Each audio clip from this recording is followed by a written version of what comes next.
Chief Electoral Officer UFR Kharkngor.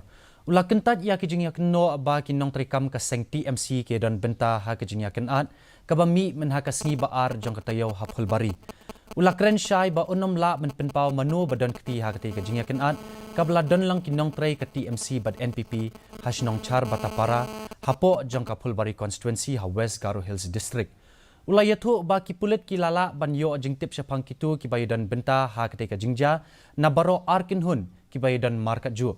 Ukar ngor ulayathu ba unam la ban ong manu badan keti ha ketika Jingjia hadu banda deplut ya kijing toket bat la ai ka kai pot shau ulayathu ru baladep ban kem hadu lai puwengut ki beriau hadu menta bat la pengat kendon hapo jong ka section shispa nyo jong ka CRPC ya kumba shispa arpusan ngut ke baidon keti ha ketika Jingjia. The TMC and the NPP in which there was a pelting of stones and some people sustained injuries.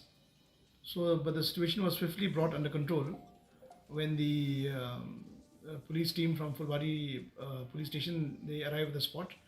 Then the SDO civil, who is also the returning officer of that area, he also along with the SDPO, they reached the spot and they stationed themselves there.